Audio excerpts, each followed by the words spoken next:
fishing for applause. Thank you so much. So, as always, I'll begin this for anyone who, I'll explain this first for anyone who's first here, is that we have our main debate. This House believes prostitution should be legalised, but before that we have a few wee items to get through, as we are that of themselves we wish to mock the parliamentary tradition, as if we can in any way accurately recreate it. So, first I'll begin with if there are any announcements, and this is normally where I'll say if we have any special events upcoming, things that have happened that I want just to know about. But I want to take this opportunity just to introduce who the committee members are of the council who's running the show, so that you all know who to get in touch with.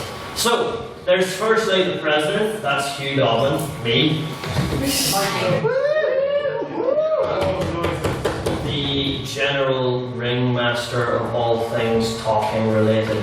And directly beneath that is... I could make so many bad jokes about that. the impeccably dressed secretary, Matthew Bradley, who will be taking note of all of this.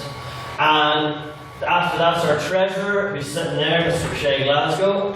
So give us a wave. Yeah, I quite enjoy being with Bradley and yourself. And up next is our internal convener, who isn't here at the minute, Matthew Bryson. He's just informed us via Facebook he's just woken up. And after that, external convener, Tara Grace Connolly. Random girl. And our outreach officer, Chloe Ferguson. Our technology officer, who's sitting up here, so handsome. And our training officer, also sitting at the panel here, Russell Nairn. And finally, tucked in away at the back, our social officer, Edmund Doherty.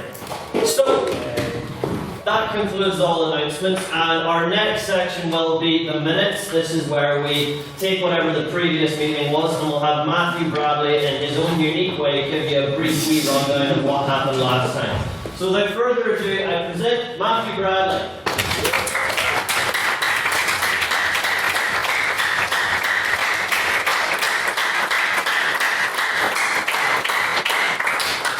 Now, when you want to observe something, I choose the longer route, so you clap for longer. Right, so before I do this, I know minutes can be it's a bit weird when people say what happened last time, so I'm going to talk you through roughly what I'm going to do. I'm the secretary, which means I'm basically eye candy and admin. That's it.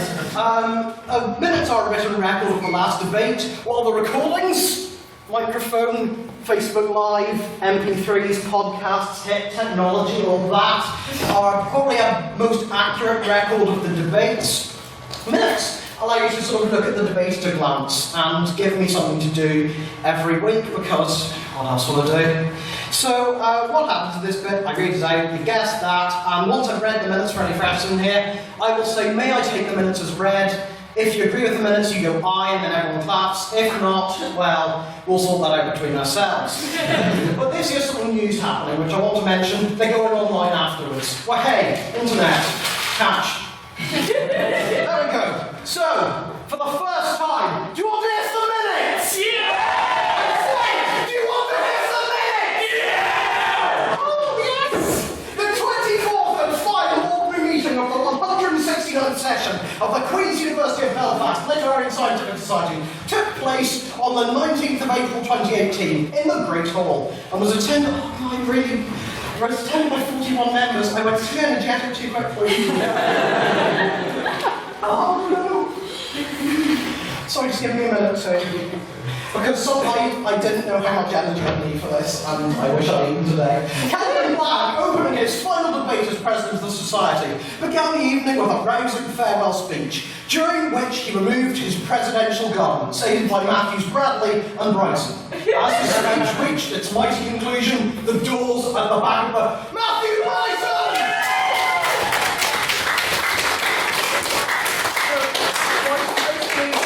What just happened is we talked about that time in April when we removed Calvin's clothes. Yeah, that did happen. Okay. There we go. Where was I? Oh yes. As Calvin's speech reached its mighty conclusion, the doors at the back of the hall crashed open, revealing President-elect Hugh Dobbin, resplendent attendant in the presidential gown, riding atop a ginormous white bear, sabotaged by the Beastie Boys, thundering over rapturous applause. Okay, right, the bit about the bear and sabotage by the Beastie Boys isn't actually true, but it's what it felt like at the time. It just felt really epic, and I thought, bear, sabotage by the Beastie Boys, there we go. Diffusing the veritable bombast of the scenario with a quippy theatrics in it, President-elect Dobbin opened a brief round of private members' business. Honorary Life member Mr Matthew Sullivan introduced the motion, this House believes Theresa May should have consulted Parliament before initiating airstrikes in Syria, which resulted in 23 ayes, 7 nays and 9 abstentions. Mr Dobbin then introduced a fun round of President's questions. Mr Robert Clark opened the segment by asking President-elect Dobbin to resign. What? The President-elect responded by voicing concerns that I, Mr Matthew Bradley, would launch an attempt to take back the presidency, and quipped that he had been my puppet all along. Speaking of memes that went too far, Mr James Beckett then asked President-elect Dobbin a question about the Kardashians, continuing an in-joke of such consistent quality that Matthew Sullivan immediately introduced a motion to fine anyone who dared mention it again.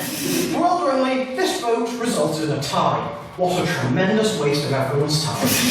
Mr Dobbin then introduced the motion, this House believes the Republic of Ireland has sold out on MI, on which a vote of prior opinion was taken, reading 16 ayes, 8 nays and 17 abstentions. Honorary Life member Mr Finbar Rogers spoke first for the proposition, stating that partition was not only unlikely before 1922, but that the 6 counties were seen as an unextractable part of the country. Declaring that little has happened in Ireland since the partition, compared to other similarly divided countries, Mr Rogers noted Ireland avoided the great cultural shifts of such countries. Mr Rogers further claimed that the North may have maintained a semblance of its Irishness to a greater extent than Dublin, claiming the latter to be ostensibly an English city.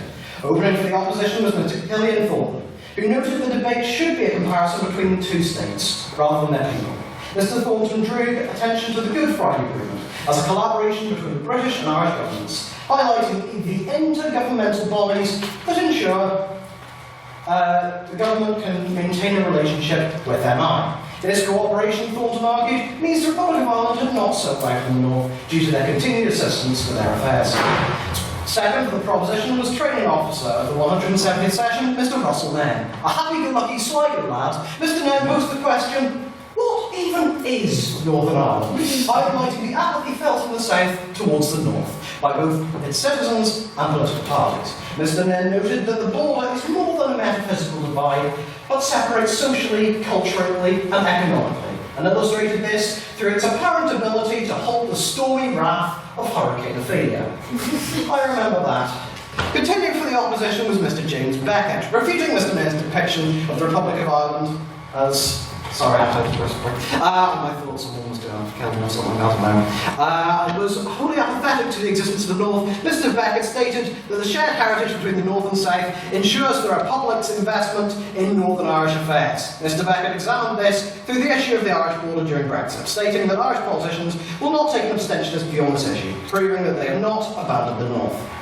Closing for the proposition was Dr Craig Miller. Focusing his speech on the ways in which Ireland has rejected the North, Dr Miller presented Dublin as an attractive location for British bankers, due to the effort by the Irish government to nab the industry in the wake of Brexit. Stating that the Republic had been selling out Northern Ireland since 1922, Dr Miller painted the perception of the North as the Nordies or the troublemakers as indicative of this selling out.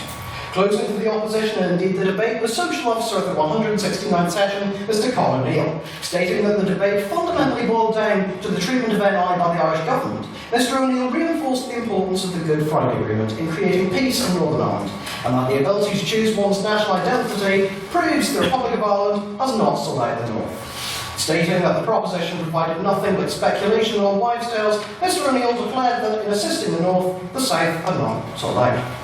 As always, the debate was open to the floor for a brief but rousing round of questions, which were heard from Mr Jack Patton, Ms Christine Fleming, Mr Scott Moore, Mr Matthew Sullivan HLM, Mr Morgan Hickman and Mr Chris Huddle. A binding vote on speaker ability was taken on the motion, which read 14 ayes, 13 nays and 9 abstentions, resulting in a narrow victory for the proposition. As the doors closed on the Great Hall that night, so closed a metaphorical door on the 169th session of society, a year of wonderful in-jokes, great events, and thought-provoking debate. Long may these traditions continue. May I take the minutes as read? Aye! Hooray!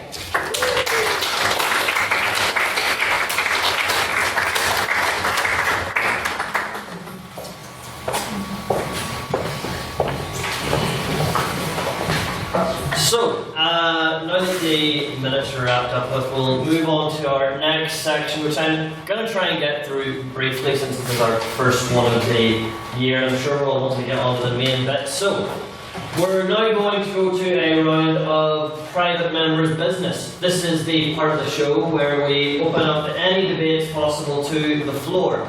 Anyone here who has anything they've heard in the news, any current issues, or anything they generally want to be talked about, if that's what you wish, you raise your hand and we'll go to a brief discussion on it. And we might take votes on it if we deem so to be so necessary. And we'll go firstly to Russell. Right. So the reason I'm keen to do this is this is the last week this issue is probably going to teeter on the edge of political relevancy. But basically, for those of you who don't know, Colin Kaepernick, the gentleman who was pretty much behind all take anything in America in the NFL, he recently appeared in an advertisement for Nike that has gotten people rather angry because they feel he portrays patriotism and all that. And this has led to people videoing themselves cutting up, burning, or otherwise defiling their Nike products. And ironically enough, in response to this, we lead to a situation where now Nike shares are actually at an all-time high. So I'm wondering if anyone has any individual thoughts or comments on this issue as well. Well, to you, sir. I think it's Sorry? Yeah, just go on ahead. It's obviously one of the funniest stories in the news at the moment, just because it is yet another example of the right shooting themselves magnificently in the foot. It's a very many idiots. And especially in America, the whole Colin Kaepernick thing is mad. It's basically just a peaceful protest that the right has interpreted as some kind of anti-military, anti-Trump thing, which is entirely baseless. Kaepernick has consulted with the military, Kaepernick has and it has been from the start an anti-police brutality measure, and it's good to see Nike supporting that, although obviously it is another case of a corporate entity kind of appropriating a protest for the sake of sales, as has been demonstrated by their soaring share prices. So. Anyone else have any views on this? Edmund? I feel like I have to say every time I speak to someone like this that let's just not forget that this is actually not, that ignore the whole thing. If it was him, it could be anyone. This has been done to make money. This is nothing to do with racial equality, really. This is nothing to do with taking a stand with him or anything. It's about Nike filling their pockets, and as was said before, if Nike really cared about things like equality, they wouldn't have child labour.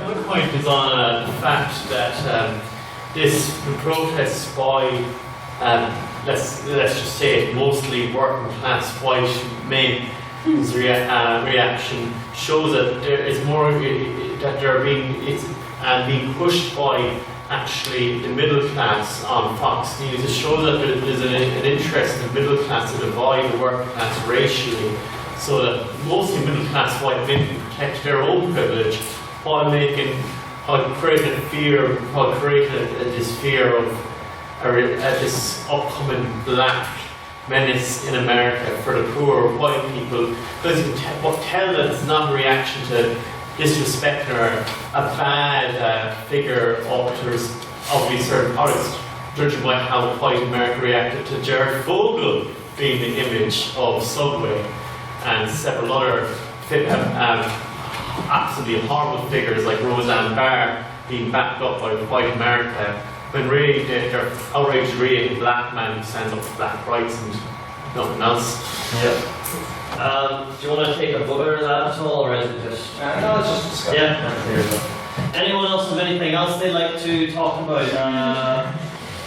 Ollie? The petition to oust Ian Paisley Jr. today, failed, with 9.4% of the required 10% of the electorate signing it. Again, would anyone like to discuss that? Ian Paisley or in Calvin? Thank you, Mr. President. You beat me to it, Mr. Clark. I was simply going to add that in commenting on this result, the Northampton MP said, 90.6% said, we are keeping you, big fella, we like you. I don't think that's true. I don't think he thinks that's true. I think that's a ridiculous interpretation of the results. And I just really want someone here who is much more involved in tearing the DPP shreds to tear the DPP shreds. Anyone else comment to pass on this? Scott?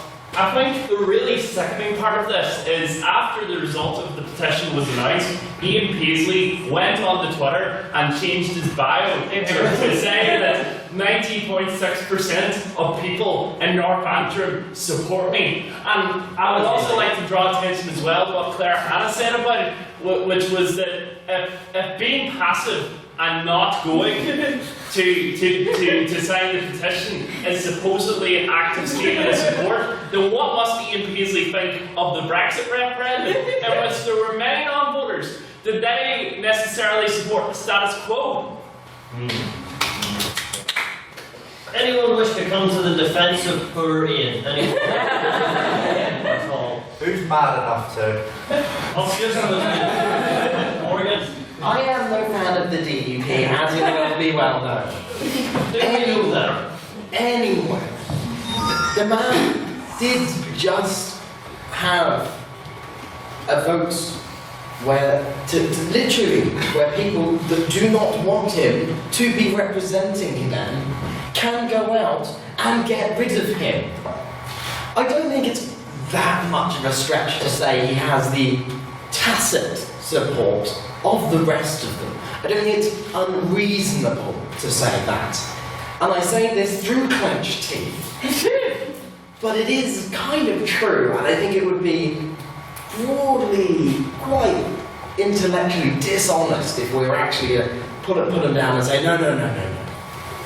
You don't actually have the support of the rest of those people. Well, the statistics say that he does. Because if they really didn't support him, then they would have turned out and they would have signed that petition. Unreasonable, tacit, clenched teeth. I think that gives an idea of the general mood. Touche. Thank you. Right. It just represents the dysfunctional nature of politics here. Okay, Ian Paisley Jr. could be outed as an IRA spy. And the DUP supporters of Northampton would still vote for him. Because it's Ian Paisley's son.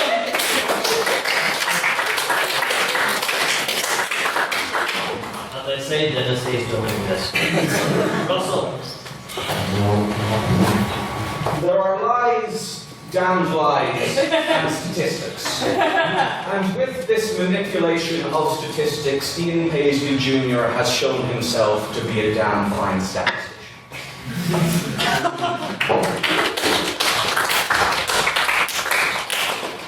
Anyone else have a peek? We are actually running very well on time, so I actually can take more people on this. Paul?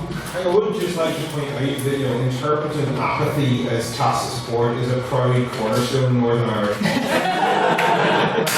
This disrespect for that principle is frankly disgusting. And furthermore, the DUP using that tacit, and to be fair, the shadows as well, using that tacit apathy to just do crimes is also a proud cornerstone in Northern Irish politics. And I think we're making a big fuss about it, frankly. To be honest, if we listened to Ian's defence, he did say he could not recall going on 3 helicopter rides in Sri Lanka. And who here has not forgotten large parts of their holiday? Certain activities or another. Can we all relate to Ian in that respect? Russell? Yeah, I actually can make this one. You have brought into my head now the image of Ian Paisley Jr. so off his bollocks that he forgets being in a helicopter. And I am almost willing to let him away with that. That image in my mind. Right, anyone else have any thoughts on that, or shall we close this one out? I'm going to say we close it. Any other pieces of private members' business at all? There's always Brexit, America, something happening in the world. Yeah, Sean again. Sorry for watching this. Michel Barnier's recent address to the European Union, where he referred to the backstop several times, but also brought in tax harmonisation as a measure that would reduce the sovereignty of smaller nations to decide their own economic futures, which shows that the possibility or the stability of Northern Ireland in regards to Brexit is tied to Ireland and other small nations giving up their sovereignty when it comes to economic affairs. Anyone else have any thoughts on this at all? Or Shay? Yeah, but the whole thing about Brexit and the backstop at the minute is just such a, I mean, if you'll permit me, a shit show. Because... Fine. Fair enough. I'll say that to anyone else who's new in the room. You get fined for a bottle of something if you swear Something cheap. Something cheap.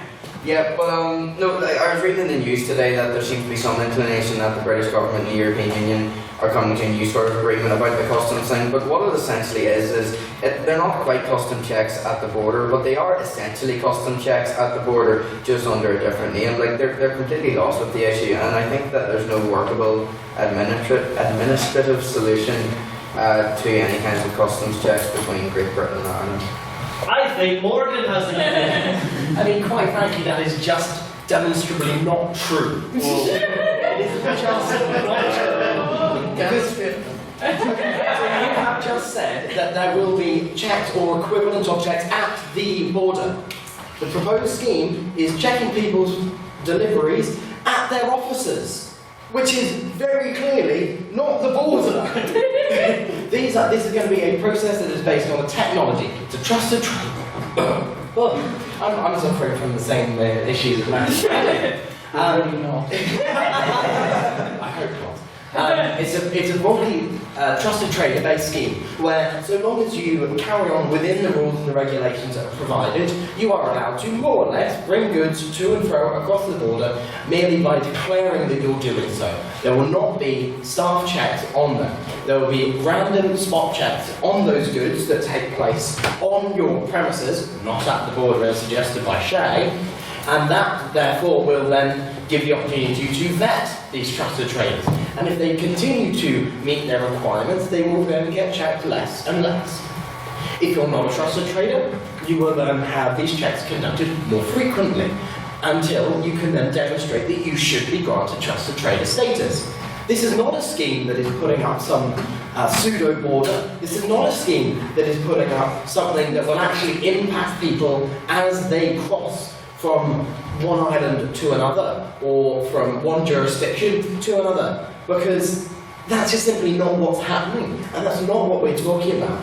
So I think, as I said, it was demonstrably wrong, and I have demonstrated it. Someone must be peddling fake news, but I can't decide who. Alright, Jude? Yeah, I'd like to make a comment on Sean's tax harmonisation. From the likes of countries such as Ireland and Denmark, it will be absolutely a disaster from an economic perspective. I mean, Ireland's corporation tax rate is at 12.5%, which is one of the lowest in Europe. And many of those federalist leaders like Emmanuel Macron and Juncker give it a lot of criticism. But Ireland does not benefit from things such as France and Germany benefit from, like a thriving industry and a thriving farming. Well, Ireland's farming, but not as much as France or Germany. So this tax harmonisation from a small nation's perspective would be absolutely catastrophic to jobs and our ability to attract investment. Alright, there we go.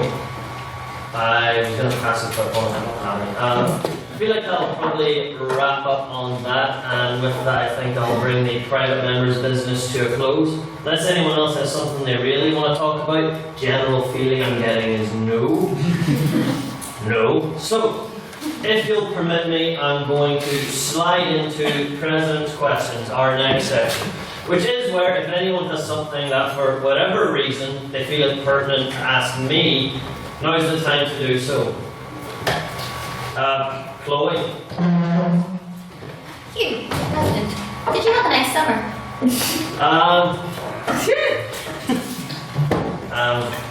It was alright.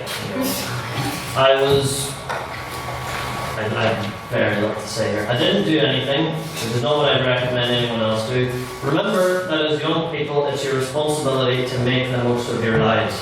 Take every opportunity in your lives and seize every opportunity that you're given. Scott. Yeah, I'm just wondering, could I make a brief announcement after President's questions? Is that alright?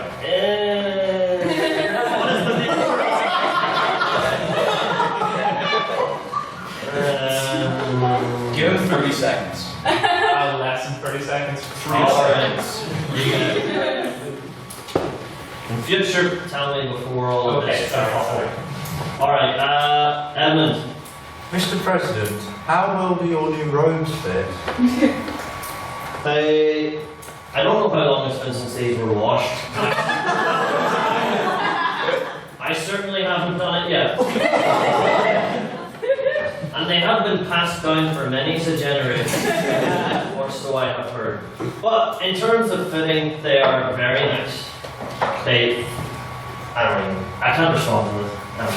They feel nice, and I think they make me look, for lack of a better word, amazing. Anyone else have any quip they wish to make some? Yes? Mr. President, that's me. That's you. You were at the Freshers pub crawl last night. It's perfectly appropriate. What was your favourite pub out of all the ones? Favourite pub? Right, I didn't like that tiki place for anyone else who was there. Right, here's the thing. I can get a wee rant about this, so I'm glad Shay brought it up.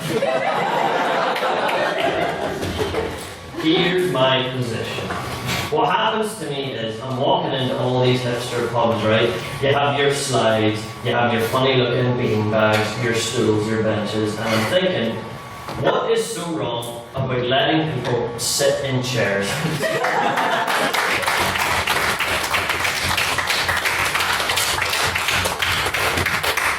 Where did we go after that? What was the next stop? I forget. Time. There were chairs there. There were chairs in time. Time. No crap. So time was nice. After that, it was filthies, wasn't it? And I normally hate filthies, but yesterday it was okay. And the 5 points they should take off of the list for that pub crawl because it's quite simply far too small. For anyone who's there knows you cannot fit that many bloody freshers inside one place. Because you know how freshers are. I was told a story, okay, that there was someone yesterday, a friend of mine, when I was in time. There was a friend of mine was sitting there and he said that he saw someone at the bar who asked for his Corona Extra to be watered down.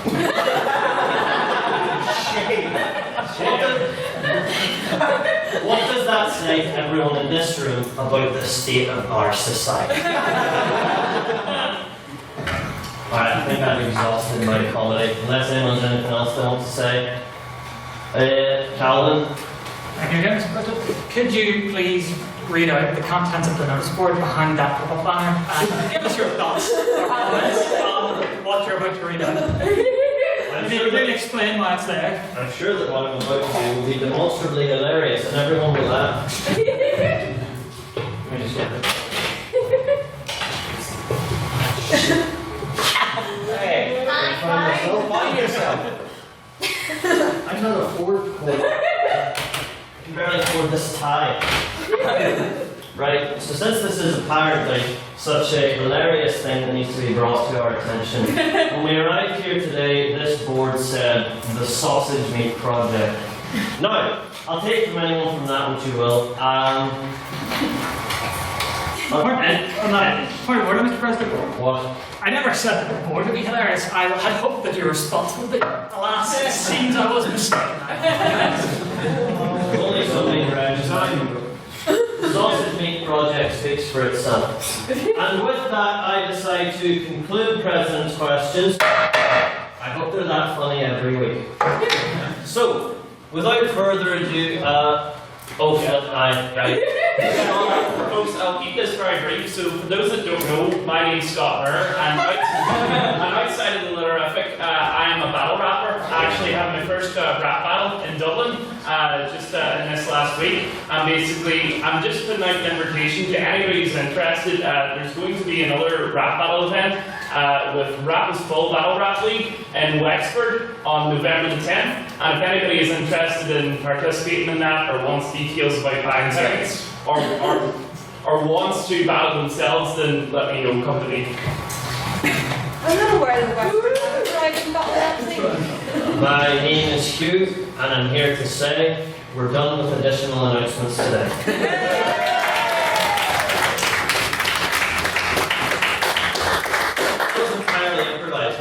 Before we get to the main business, I'm just going to go over the rules for anyone who's new here about what the debates are going to be.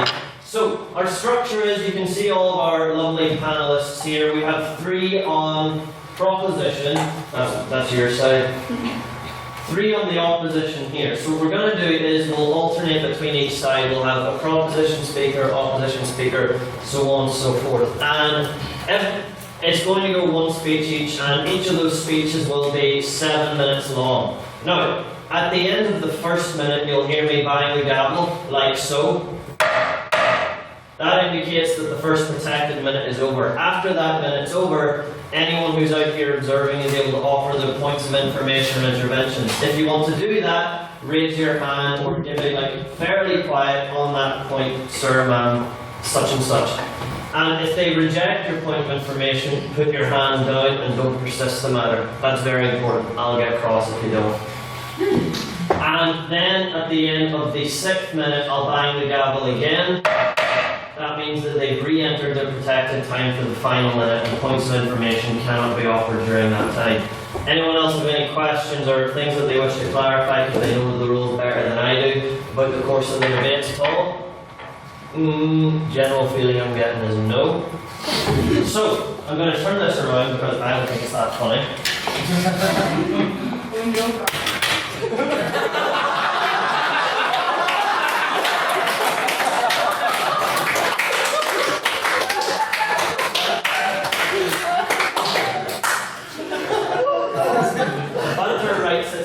Turns it around and it says correct on the other side. One more thing that I didn't mention, sorry, is we record all of our debates. Jake Kieran's up here in the corner. He has his microphone. We're recording away. Also being live streamed on Facebook, but just so that everyone's aware that recording is a thing which does go on and is happening on these Thursdays when we have our debates in this chamber.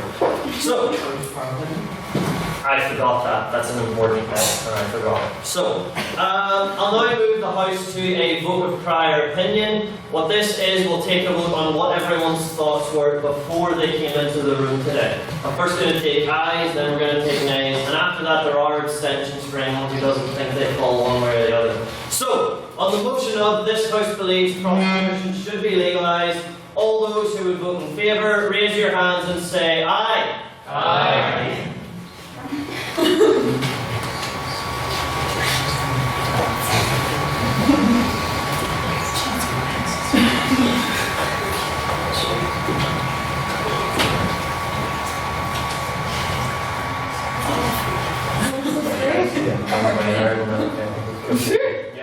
And all those who would vote against, raise your hands and say nay. Nay.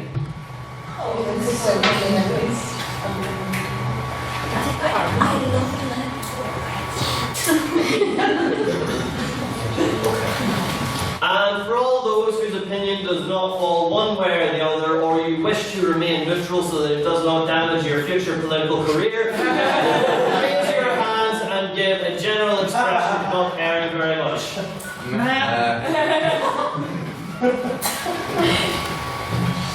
Six. Yes. 6. Matthew Bradley, read that back to me. Do you want to do it in a voice? I did a voice, do a voice if you want. Okay. The vote of prior opinion.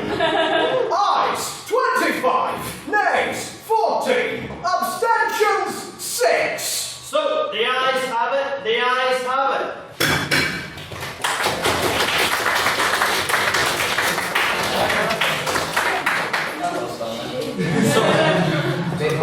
So, making very good time, we'll move to the substantial business of the night, what you all came here for, the debate itself. So, the motion is this House believes prostitution should be legalised. Speaking first for the proposition, Yusur Dalul.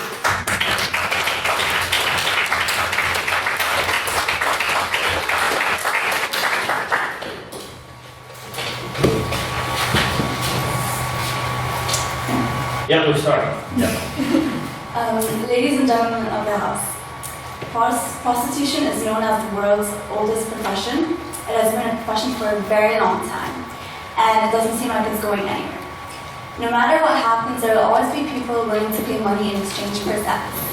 Likewise, there will always be women or even men willing to offer body for money. Prostitution isn't part of a specific culture, but often cultures partake in prostitution and making that illegal.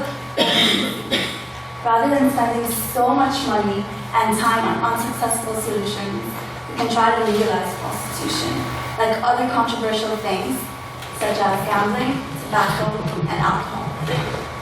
First of all, every individual has every right to use their body according to their free will. If a sex worker wants to rent her body in exchange for money, alright, that's her right, and no one has the power to tell a sex worker what to do with her body and her life, especially if it doesn't go along the lines of one's principles or beliefs. No matter what the reason is for a sex worker to partake in such an activity, it is none of our business, and it's their complete right whether they want to have sex for money in return. In the end, we all want to use our bodies in completely different ways to earn money, no matter what the profession is. It'll only become better if the government were to legalize prostitution, because legalizing it will give them protection rights over their chosen job. Legalizing prostitution also offers sex workers employment rights. Individuals who are legally employed have entitlement to specific rights such as health benefits, safety rights, and protections against unlawful discrimination. Let's say an illegal prostitute was abused by her clients. She would not be able to complain to law officials. If the client asks her to have unprotected sex in an unsafe place, she would have no other choice than to fulfill her client's request. This can make a sex worker who eventually get AIDS by having unprotected sex to seek health treatment, which can put their lives at risk.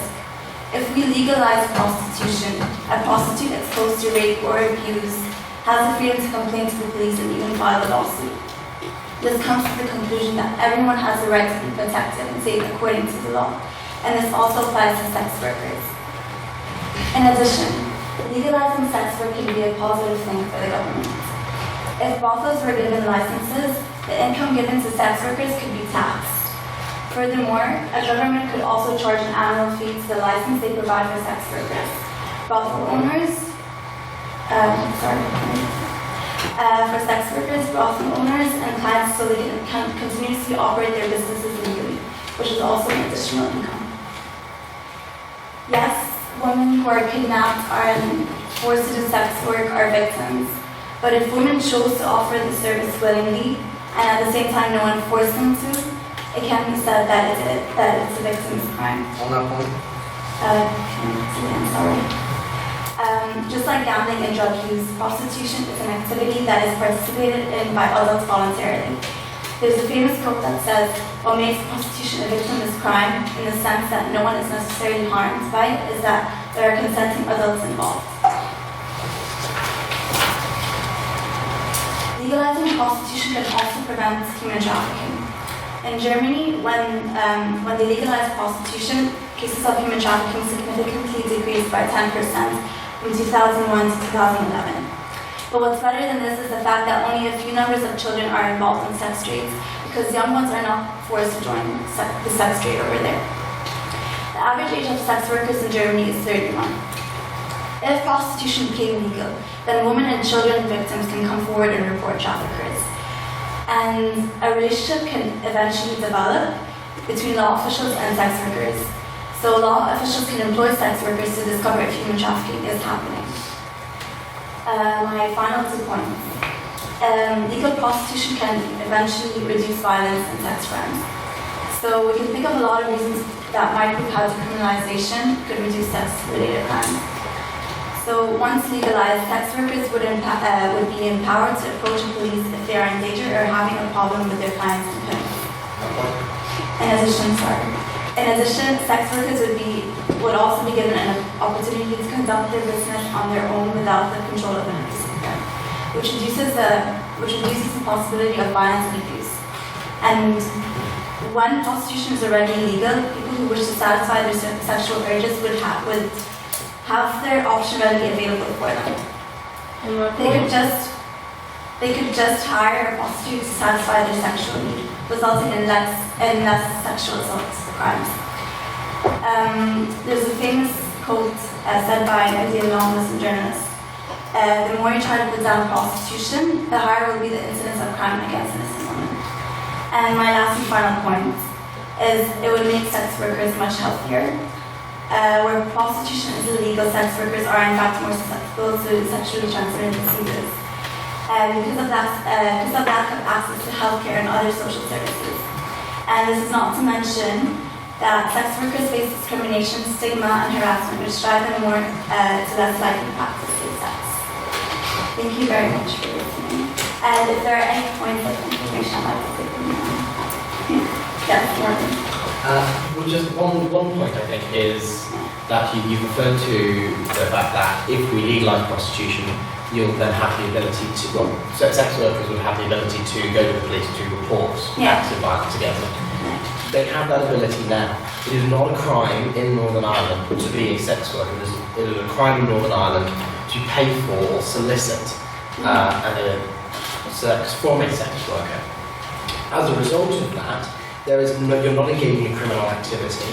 You're able to go and report that to the police, and the police are obliged, under their duty and public protection, to investigate and to follow through on those allegations. It is a crime to assault a sex worker. It is a crime to force unprotected sex on someone who does not consent to that. It is a crime to do all of those things. And just because the actual profession is not legal does not mean that's not true. Yeah. One thing I wanted to say is that if the fact that they're a prostitute, and if it was illegal, they wouldn't be able to come forward. So that's a problem for them. I'm not sure about the laws here in Northern Ireland and in Ireland itself relating around prostitution, but in general, if they were a prostitute and it was a crime to practice prostitution, it's just like they wouldn't be able to come forward. So that's just a problem in itself. Also, like being a prostitute is just like any other job. If they want to do it, they should be able to do it. So it's their body, it's their choice. They should go ahead, and nothing should be able to stop them. You know. And yeah, are there any other things? Yeah, that's okay. Yeah. Thank you.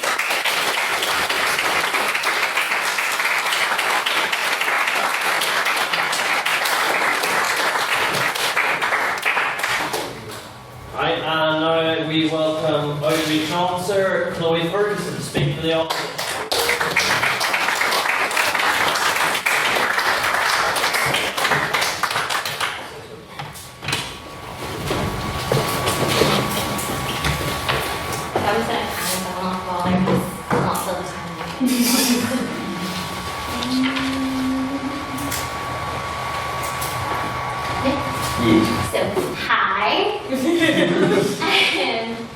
So there's lots of new faces and some old ones, so hello. So we're on the opposition. Even from the vote of prior opinion, and it looks like we will lose this one.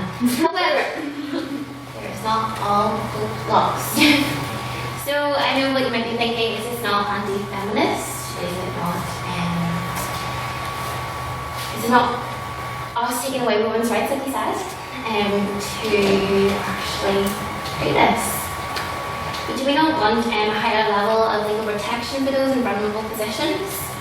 And to quote the highly critically acclaimed movie, Disney's Tangled, you want to be the bad guy? Fine, I'll be the bad guy. But actually, what if there are no bad guys in this situation because both sides have a point? Specifically, what if legalization of prostitution is actually not a good idea? So, I know, Tara is gone. My first point is surrounding the fact that the legalization of prostitution, unlike the growing belief in the modern world, would not be a facet in feminism. It is not feministic at all. So I'm a social anthropology student, so for those of you who don't know what that means, and I rarely do, that basically means I look at case studies and I see what people think and do what makes them tick. So I'm very fortunate myself to have never been involved in prostitution, so let's see what people who the law is going to affect actually thinks.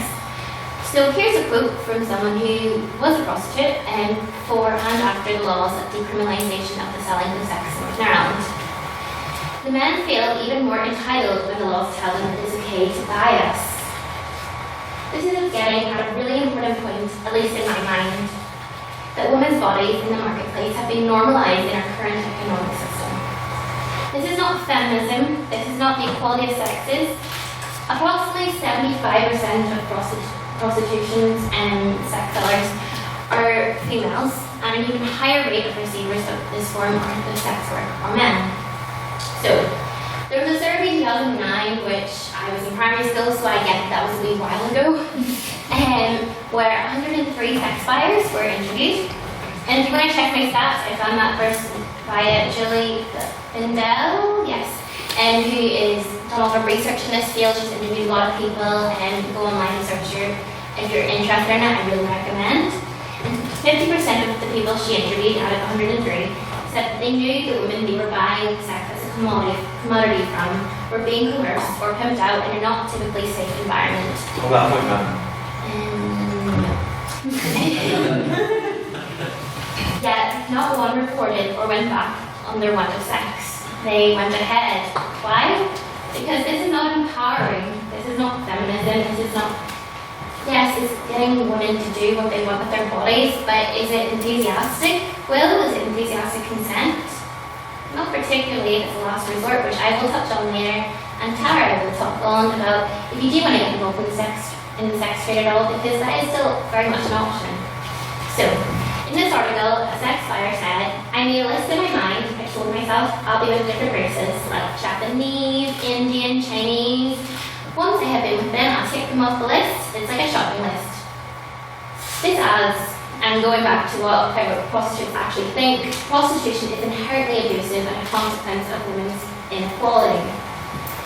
Interviews from past prostitutes say themselves that it is a last resort. Sarah will talk on this in her speech for those who do want to get more involved, as I said before. And this is a last resort for those who do not have any other choice. A survey in 2016, a more recent figure, I do English and do numbers, 70% of women in prostitution in the UK are single mothers who do not receive benefits, they do it as a last resort, that's all they've got, and they think, okay, this is what I have to do to put food on the table. Yes. So you established that the treatment of sex workers currently is very bad. Would you not then agree that by legalising it and regulating it and having government protections in place, that they actually end up in a better situation? So I'm going to touch. I'm going to actually touch on that, and then it's going to go along the line. I'm going to be talking about the Nordic model, which is what we've done half of so far, which is decriminalising the selling of sex, but it's also about putting in social policies after, to either bring women who it's unsafe and they're not, so it's their last resort, so they can either get out of that completely or transfer to a safer area in the sex industry.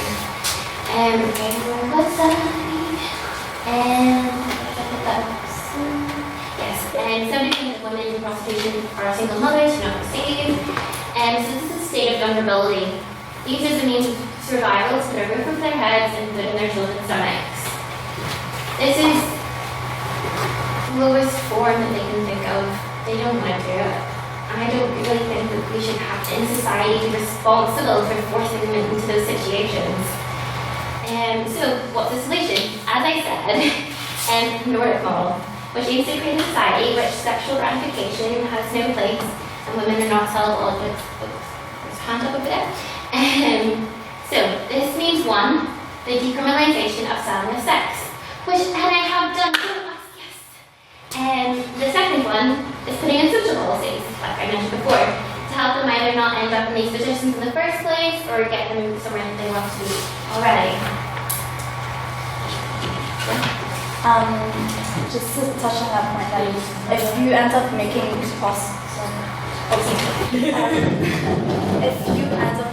prostitution a crime, they would have no other way out. And then if you were to like legalize it, then they're basically not trapped in it. So that's not what I'm saying. We don't. Again, we have the decriminalisation of selling sex is still there. So they're never going to be prosecuted for that. In that sense. Like if you legalize prostitution, they're not trapped. They have a way out. But they don't have to be trapped. The fact that I was saying with the social policies, Nordic model, is that we put policies and things in place so they have a way out. But it's not that they. I mean, it's not it's in their last resort, and then they have to find a way out from there. It's that there is a government who don't even let them end up in that position in the first place. So, in conclusion, Tara and Shay are going to talk about futurism and legalization. Well, I could say to one law student, but we both do law, so really aren't. So yes, vote in favor of position.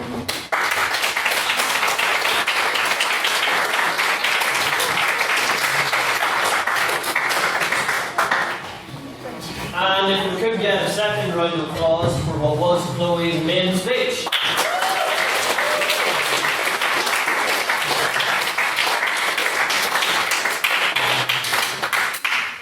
And moving swiftly onwards, continuing for the proposition, Miss Mary Kate Dobbin.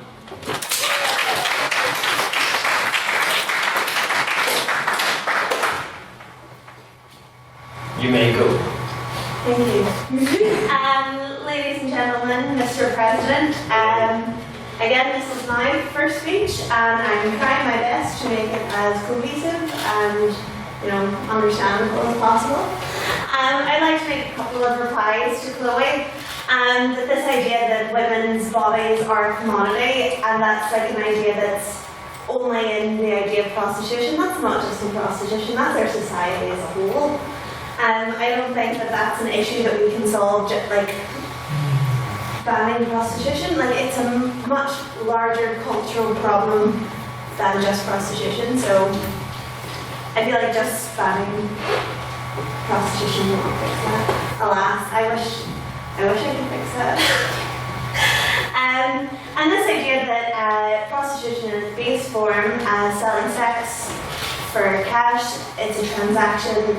It's a business, but that it is inherently the problem. The idea of sex as an exchange is not inherently anything. It's a transaction, it's a business. The problem, again, comes from the society that we live in. But if we offer them more protection from the government, we can significantly reduce that risk. Which is the same idea of women being particularly vulnerable. They are vulnerable, but we can provide them more safety by giving them, more support from the government. And then to the speech that I have hastily written about a couple of hours ago. So you're welcome. First and foremost, as I said in my replies to Chloe Ferguson, sex work is work. It's a job. Exchanging cash for a service, it's like any other service. It's like me, bringing you your dinner in a cafe, like a little more involved, less clothes, It's just a service. On that point. Absolutely not.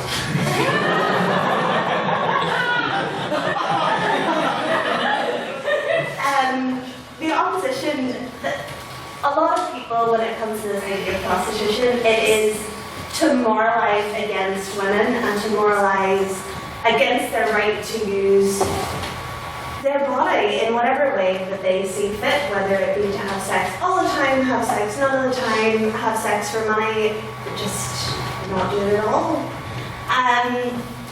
It's just sex, you know, it's not this big thing that we have to, you know, ponder over and criminalize women for doing so, I don't know. And criminalize women for doing, and, you know, it happens, and, excuse me,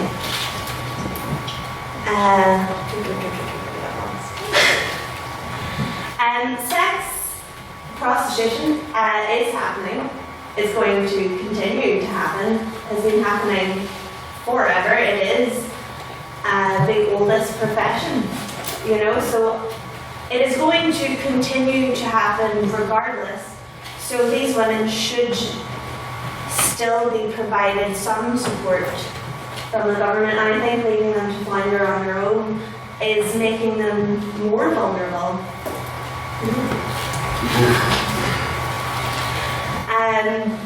So regardless of this moral standpoint that people take on prostitution,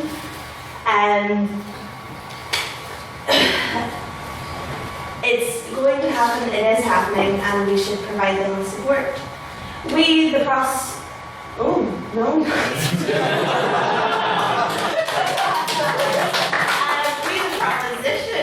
have outlined that it is a victimless crime. Consenting adults in a safe environment, everyone understands what they're getting into, they know what's happening. So, you know, in that regard, why should it not be legal?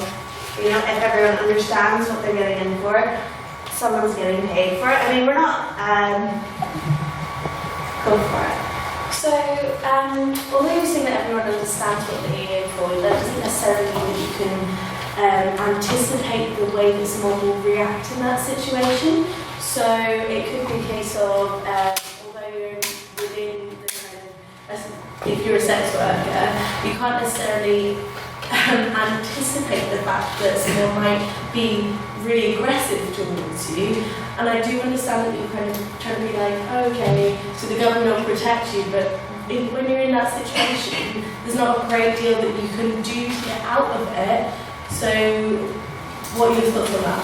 Well, it's one of those things, regardless of whether it's legal or not, these women are still out doing this job, and they're in this dangerous position anyway. You know, they're in this vulnerable position, and I feel like we should just be offering them the most that we can to make everyone safe.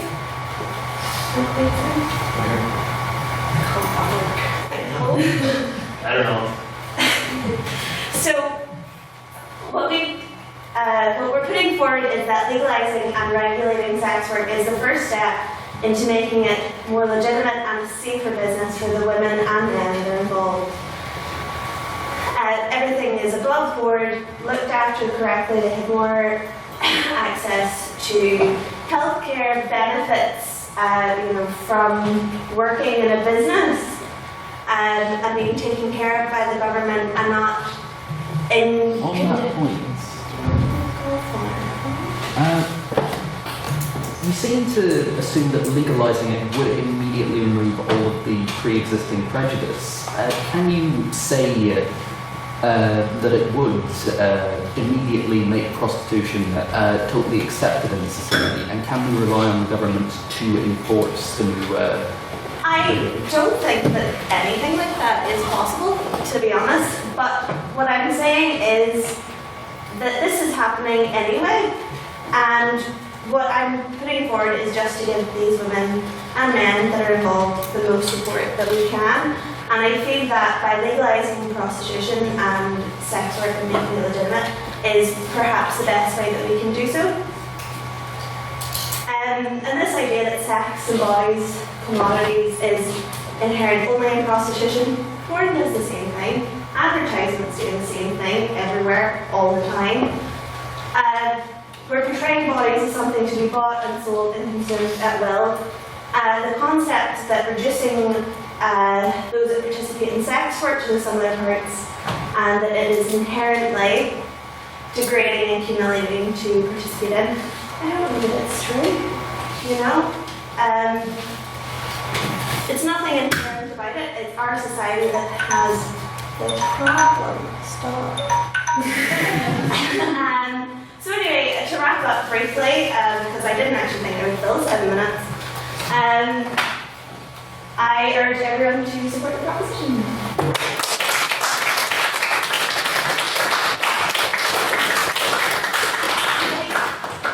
And can we get one more round for Mary Kate's maiden speech?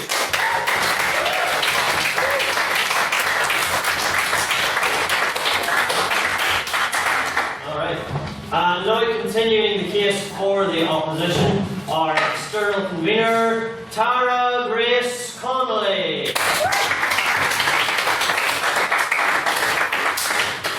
Right, here we go.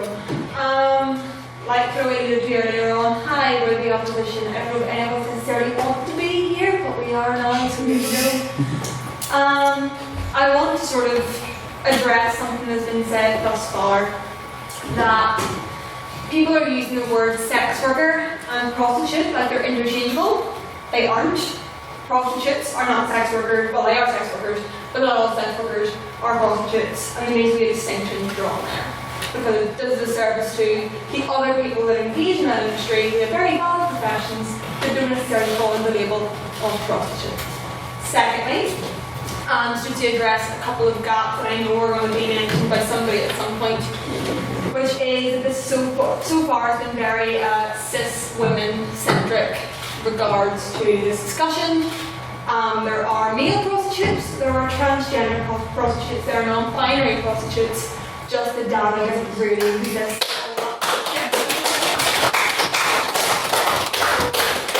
Please know that the effects that I'm talking about will vary concerning the group that are being discussed.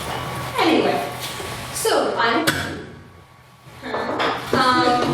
I'm here to say that I agree with Mary Kate's assertion earlier on, which is that bodies and sex become this taboo thing. Oh, morality, and think of the children. You don't have to. You know, people have sex, that's the way things are. However, you sort of mentioned earlier on about being the world's oldest profession. This is no longer the Stone Age, and we have a wide variety of ways to engage in the sex work industry at our disposal that don't necessarily mean having to physically sell your body and put yourself in positions where you are physically and emotionally vulnerable to these seconds. Firstly, what I do want to say, I'll come on to that point about sex work later on and the different ways that this can be done. Chloe's point earlier on about economic poverty and how we live in a society, we live in a system that pushes people that are in the most vulnerable of scenarios. Chloe said 70% of people who are prostitutes currently in the United Kingdom are single mothers. I think that's a disgrace. In terms of the government and how they support those families, it's a terrible shame about the benefit system and the fact there are no jobs, people have to resort to them in the first place. But yes, what can be said as well, I think the government should do more to support those people that are in those scenarios that are having to resort to a profession. 2 seconds. Resort to a profession where they're having to do that. Secondly, there's lots of other ways to engage in the sex industry, because I know that some people willingly enter the sex industry because they do want that to be the profession. Other forms of inherently safer sex work are cam workers, pornography, nude modeling, fetish work, dominatrixy stuff, and drug sex. So there's loads of ways, dominatrixy stuff.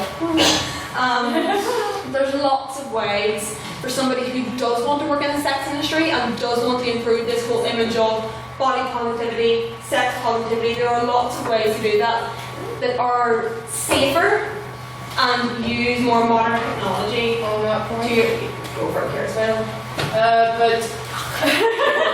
But let's be honest here, there's always going to be that demand for the actual thing. So you can't completely remove that. You have cam work, you have pornography, all that work, but you're still going to have those people that want the actual thing. So basically what you're doing with making it illegal is that you're making it less safe. With this government system, there could be government-run brothels, government-run everything, that have systems in place to make them safer. In your system, you're actually endangering these women, that the demand is always going to be there. It's not just going to shift. So you can't pretend that it's just going to magically disappear. I'm not pretending it's going to magically disappear. People are going to want to get it, no matter what way they're going to get it. But I'm going to bring up a wee stat, well, I'm going to bring it up now actually. There's a big organisation called the Coalition Against Trafficking in Women. They conducted 2 major studies surrounding people both in countries where prostitution has been legalised and where it's still illegal now. So they interviewed 200 women, again apologies for the lack of inclusivity in terms of who they interviewed, but 200 interviewed women said the prostitution establishment, legal or illegal, did not protect them. They didn't protect them. And I think to say that government, oh, the mighty government that looks after us so well already, is somehow going to make this not happen, I think is sort of naive. The act of having sex with a person that they are purchasing sex usually means you're not going to be in public, it's going to be in a bedroom, and no amount of laws are going to protect you from somebody who maybe just wants to do it a certain way and you don't want to be comfortable with that. So I think, again, back to Chloe's harking back to the Nordic model, you can have the prostitute sell sex, and that is legal, but the purchasing of it remains criminalised. And then encourage people to find other ways they can either find work or support them, whatever. Another point is that that same organisation did another 5-country study of 146 victims of trafficking and local prostitutes. 80% of all women that were surveyed said they suffered violence from pimps and buyers, and that was in countries where it was both legal and illegal. Come on, that's all you do. Yes, I've been counting the seconds. Significantly more than 2. But I think it goes back to the very beginning of your speech and has consisted throughout this. I think you understand what we mean by the oldest profession in this regard. We're not speaking historically, we're not speaking in a sort of hard fact sense. We're speaking in regards to the fact that it will always be in demand. There is no way you're going to make that demand go away. And that is why we in the proposition are not only encouraging an extensive set of regulations to protect people, we are also encouraging incentives to lead to a wider cultural shift in that regard. I think I want to be on this.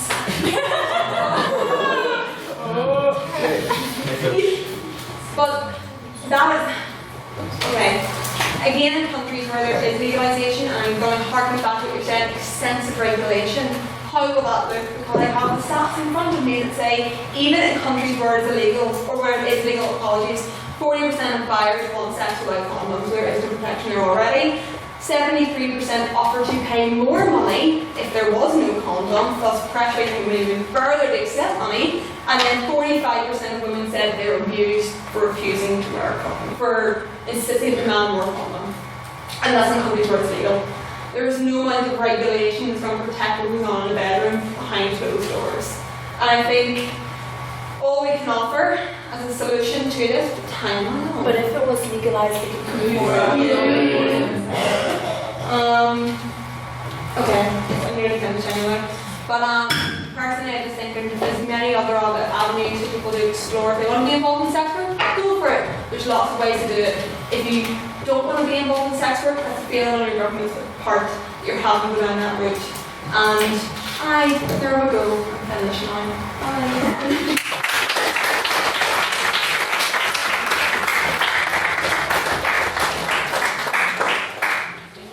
The veil of lies has been torn away. I will inform that not all speakers' views necessarily will always represent their own. But to close for the proposition, our training officer, Russell Nairn.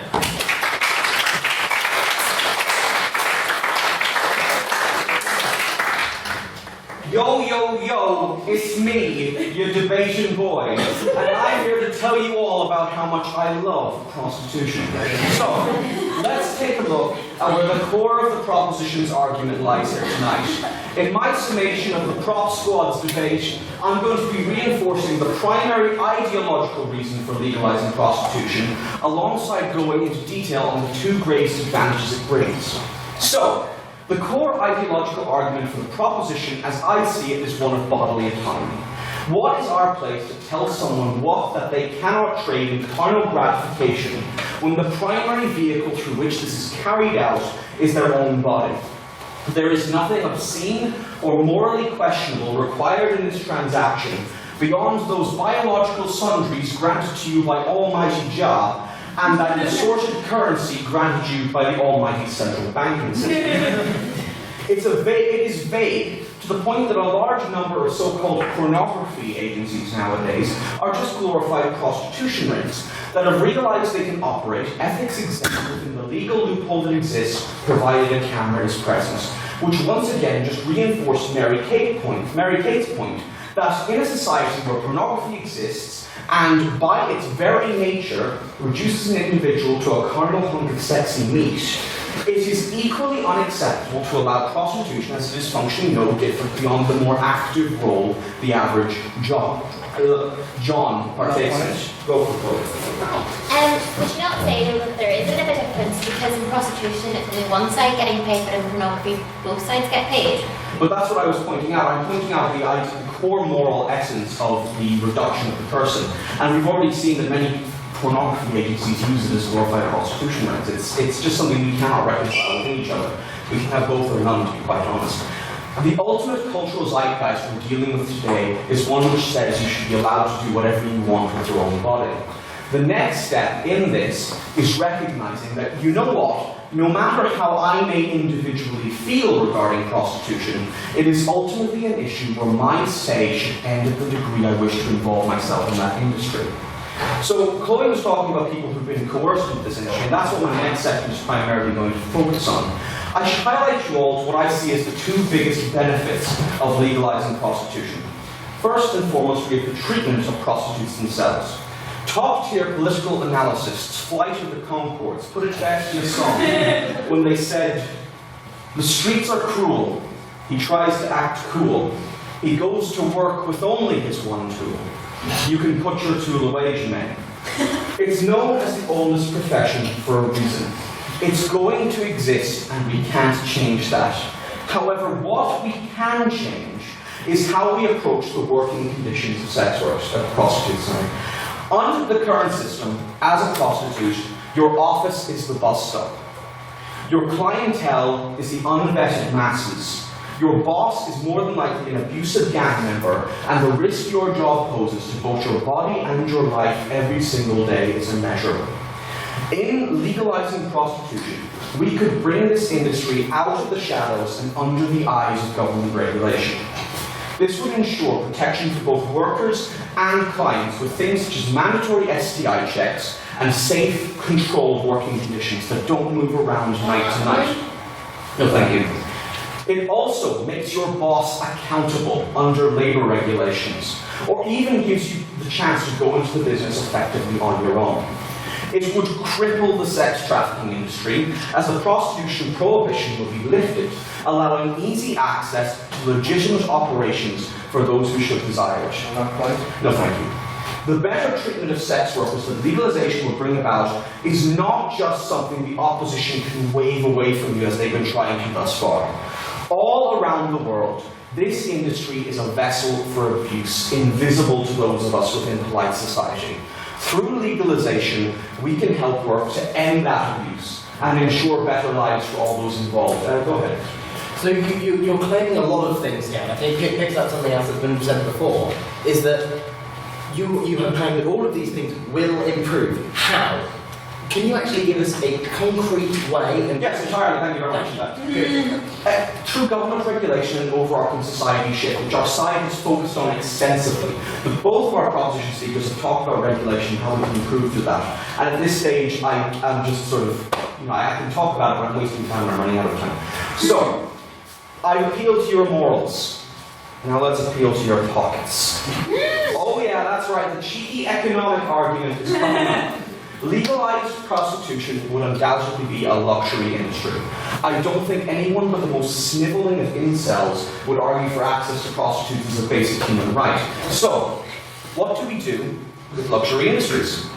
we tax them. This generates an effective new income stream for the government, which can then be spent both on regulating and helping the industry, which helps solve your problem, and it can be spent on other exciting things, like healthcare and bombs. Oh, every capitalist bone in my body is just tingling with delight at the thought. But very seriously, the industry would represent both a serious boost to the economy and a serious revenue stream for the government. But at what cost? Well, as I said, the only true cost to gaining all these benefits is accepting that whether or not people want to engage in coitus for cash is none of our individual business. I'll admit, the economics of the issue pale in comparison to the overarching moral necessity to legalise prostitution.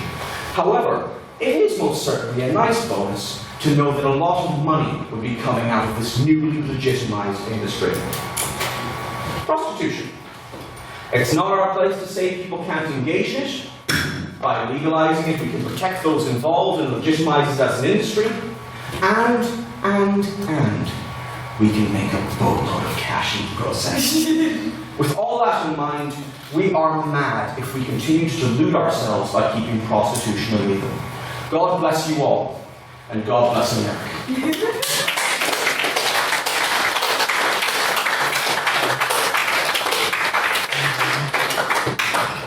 An emotional roller coaster as always from Russell.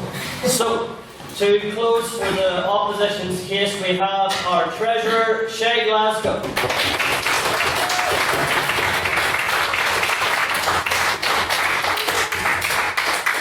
Thank you, Mr. President. Okay, I'm just going to open with a bit of general rebuttal because the proposition has been feeding the House a load of nonsense. A load of nonsense, and I haven't properly challenged on it yet, I think, so I'm going to do that. And then what I'm going to do is actually go through what the present law is in Northern Ireland around prostitution, because again, the proposition has neglected to give us any definition.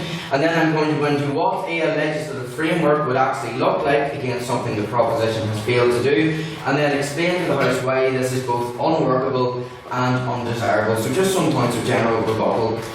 Picking up on something the proposition said near the beginning of their case, that prostitution has to be legalised in order that prostitutes can go to the police or authorities seeking help. This is already presently the case in Northern Ireland, as has been stated by a member of the House. So the idea that we need to legalise it to make that the case is utter nonsense, and the House should completely disregard that and throw that out. It's irrelevant to their argument. Number two, the proposition was talking about potential health benefits, things like pensions. Do we seriously think there's going to be some kind of prostitution conglomerate coming out of this? Prostitution, in my mind, no thank you, would take the nature more of a gig economy, like delivery, Uber, 0 hours contract with very little obligations. As well as this, a pension scheme for prostitutes would be impossible because their revenue will undeniably go down as they grow older because there will be less demand for them. So that's complete nonsense as well. Engaging with what the proposition said about the right to use their body according to free will, of course this is a powerful argument, but there are several against it. In the very real world, not philosophical sense, I'm going to paraphrase a quote from a United Nations officer who is most keenly concerned in human trafficking, prostitution of all kinds, things like that.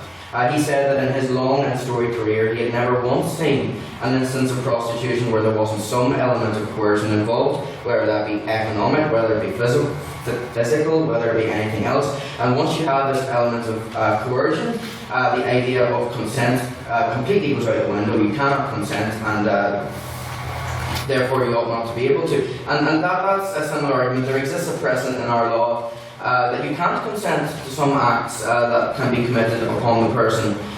In the criminal law, you're not allowed to consent to acts of actual or grievous bodily harm, with some limited exceptions. So that precedent already exists in our law. And just touching very briefly, I'm not going to go into it on moral philosophy.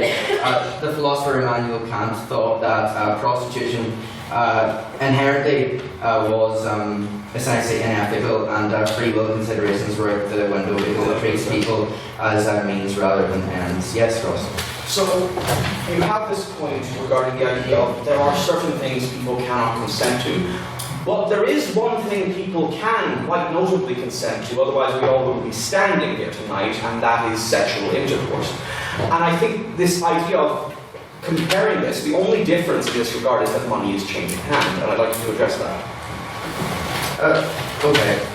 So your argument is that money, people consent to sex, therefore money. Okay, well, I'll come back to what I said about the UN officer. He said that coercion is always present, and therefore, any talk of consent is out the window because consent simply cannot exist within cases of coercion. So moving on to the actual meat of my argument, there are four main models in the academic discourse for dealing with prostitution from a legislative point of view. Abolitionism, which is what we have in Northern Ireland, where the selling of sex is not illegal, but pay for it, organising brothels, soliciting advertising is. Neo-abolitionism, which seems to be what the proposition wants, where essentially everything is decriminalised. Criminalisation, which is not what we're advocating for, that is a criminalisation of all aspects of prostitution, and legalisation, which is essentially a decriminalisation within a regulatory framework. Now, the very first important consideration to take into account when talking about proposing a regulatory framework, no thank you, is that Northern Ireland is subject to a United Nations Convention on the matter. It says that whereas prostitution and the accompanying evil of the trafficking persons for the purpose of prostitution are incompatible with the dignity and worth of the human person and endanger the welfare of the individual, the family and the community. This is why it is permissible in our law for selling sex to not be a crime, but the likes of running brothels is, because it's in contravention with this UN convention, which would have to be withdrawn from if the proposition was seriously legislating on this matter. Another thing about the law in Northern Ireland is that it was implemented only very recently, right before the Assembly collapsed in 2015, and previously the law was laxer. This would suggest to me that there is a feeling within the citizenry and within our political actors that prostitution ought not to be legalised, and indeed that regulation should be more strict, and this is what we should keep in mind as well. So there are some legal challenges to actually implementing this framework. The number one issue, and the proposition has touched on that, is that we are essentially moving from a criminal act to what is, for all intents and purposes, a business transaction, so you're paying for a good or service. I think it's more akin to a good, which is linked to the arguments I talked about, the likes of Immanuel Kant's ethics on the matter, but leave that to the side. It may sound crass to refer to sex as a good or a service, but that's what the proposition wants. They want to essentially reduce this extraordinarily intimate act to an economic transaction, and there exists in our law certain rules designed to promote fairness within economic transactions and within this sphere. So for instance, if you receive a faulty product, you would expect a replacement or your money back. If you enter into a contract for someone to provide services to you and they do not, you can sue them for damages. You can expect some remuneration for this. And in order for prostitution to be properly treated equitably within our law, we have to apply those rules to the business of prostitution as well. And this creates a difficult situation for our legislators. Say that there are two people in the act of prostitution mid-act. The concerned party removes consent. So the act stops, it doesn't continue. Do they owe damages to the person who bought the service? If it was any other transaction, this would be the case, and that's what has to be thought about in terms of prostitution. And I think it seems to me, at least, inherently wrong that this should be the case, and silly that our courts should arbitrate that. We've also talked about that. They've talked about the tax implications. I would argue that taxing prostitution would simply create a black market because the cost would be lower, which would drive the industry underground already. How are the police and courts factually able to reliably distinguish between what is a legal brothel and an illegal brothel? I recall I read a story in the BBC about a lady who had been trafficked into sex slavery. The police raided her brothel, obviously took her down, but her gang masters intimidated her through physical violence to take the fall as the brothel owner. That this will only continue to happen in this new system, that brothels which are illegal will won't be able to be distinguishable from those that are legal, because the women will be saying they're there freely when in fact they are not. And in a situation like that, it is far safer to treat all brothels as illegal and to free all women than to leave the risk that there could essentially be slaves that go to our courts and get sent right back into their servitude. It is simply not right. There are challenges to the criminal law. Things like dominatrixes couldn't operate under current criminal law because the level of harm they inflict is a crime. But the government as well, very briefly, has to be involved in wider policy concerns. areas which have high prostitution and brothels, it severely devolves property value. It's linked to a whole slew of health issues, drug abuse, drug taking, a whole slew of crime, robberies, burglaries, murder, and that has to be taken into account by the government as well. So just to conclude, I want everyone to actually treat this seriously. The proposition said, oh, it'll improve the lives of women. They haven't said what they're going to do. What we are saying is that this legislative scheme, the legislative scheme at the moment, is absolutely perfect to protect women. It prevents miscarriages of justice. To change it would be an absolute travesty, and it just wouldn't work. Thanks.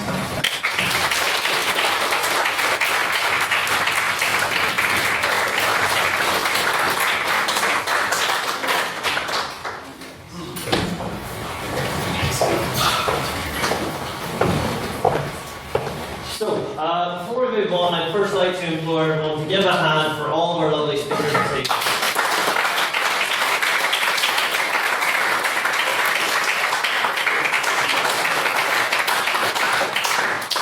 And you all did a fantastic job. So we shall now, as always, end the order of business with rounds of questions. So what we're going to do is we're first going to take a question for the proposition, and they will give their answer, and the opposition have a chance to respond. We'll then do the inverse. After that, we'll take what's an explaining point, which is you say if there's something you didn't feel was appropriately addressed by either side, or something you didn't believe was addressed in the debate as a whole.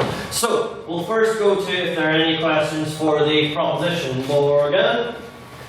I would like to put something to Russell, how he managed in his closing sentences to undermine the entire argument of the proposition.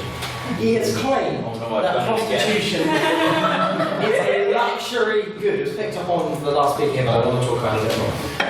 It was a luxury good. It would be, essentially, only the richest would be able to afford it. And only an incel would argue for the access of prostitution for all. Unfortunately, by so doing, he has undermined all the work done by his previous two speakers in demonstrating the importance and the way that this regulatory framework would be able to assist and engage with all of these sex workers in prostitution and beyond this. We're talking about a full regulatory framework here. Because this, as identified by the closing speaker for the opposition, would push the industry underground, because a large majority of the people wanting this service would not be able to afford it, would not be able to afford your economic, wonderful, boatloads of cash situation, because that's not what they're interested in. They want to pay less money for the service that they are getting for that price today. Whoa. Well, you have made a fine Picasso. For, you see, you have taken me rather out of context. And I shall find out how you have taken me out of context. However, we speak in regards to luxury goods. Now, you've blown that up immensely, saying only the rich can afford in this regard. I speak of luxury goods, not in the speedboats, helicopters essence. I speak more in the 2 spoons of sugar in your coffee essence. Luxuries in such a way that my grandfather was not afforded, for he was a poor man.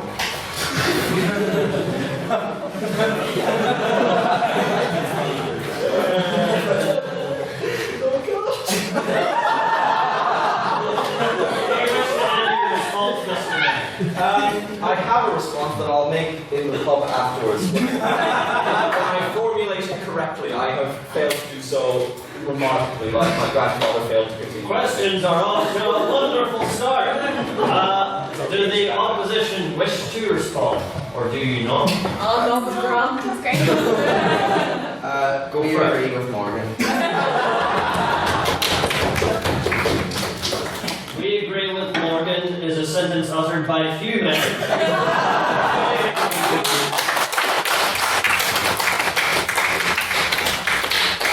We may all mark the occasion. We'll go to now questions for the opposition. Questions for these boys.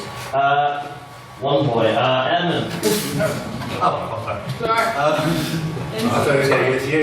The opposition spoke, particularly the first speaker, about the idea that not legalising prostitution is not necessarily an anti-feminist idea, element. However, there is a lot, especially in modern feminist theory, that talks about sex positivity, talks about the idea that women can do whatever they want with their bodies, and that will include prostitution, and also the idea that this sex positivity and this ability to do whatever you want should be regulated by government, because it allows for a complete legalisation of all that women can do and brings women closer to equality. I'd like to respond to the idea then that actually it probably is according to modern feminists. Yeah, I'm a feminist and all for sex positivity. As I said, if you want to be involved in sex industry, you go for it, man. But I don't know if there are very many feminist people that advocate to put women into incredibly dangerous, potentially threatening situations, emotionally, physically, whatever way. I think there is doing what you want and doing what you can with your body, and then putting somebody in a situation where if somebody has a change of heart and wants to act they're uncomfortable with, that you can just give them hard and you can do whatever you want. So, offer sex positivity, but make sure everybody's safe. The proposition wish to respond to that?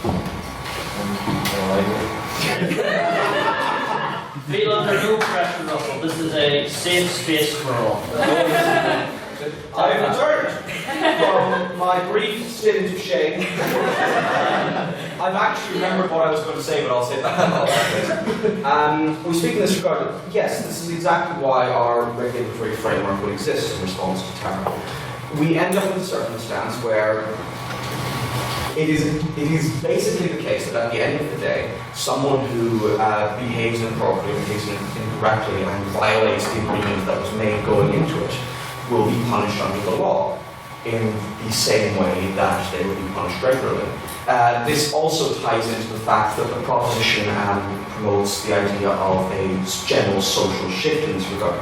We believe that by legalising the industry, we can help to legitimise it and make it so that this culture of this inappropriate culture as a whole that was around it would no longer exist. Yeah, I didn't do something silly that time, did I? I'll take this opportunity to give a shameless plug-in. Later this semester we have a debate of if sex positivity has gone too far. And I definitely did that deliberately. Okay. That's a potentially interesting topic for anyone. Make sure that you come along. So, we'll now go to any abstaining points, if anyone has any points on the motion as a whole they wish to raise, or... Ashley? Something that we thought that if people maybe wouldn't get in trouble with the law for seeking the services of prostitute, that would mean a lot more people would be seeking it rather than a healthy relationship. Go to the proposition first if you wish to respond. Please, someone We'll do something civil. You were with it? Do you want to clarify or?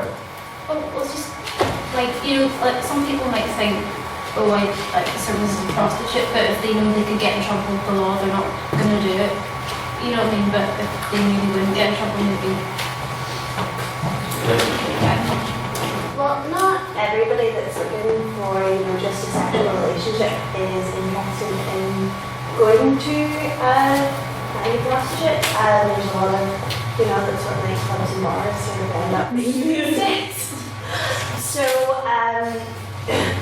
in terms of that, I don't know that it would it might have a small increase, but I don't necessarily know it would be massive. It's more this idea that legalising it would protect the women that are already in that situation.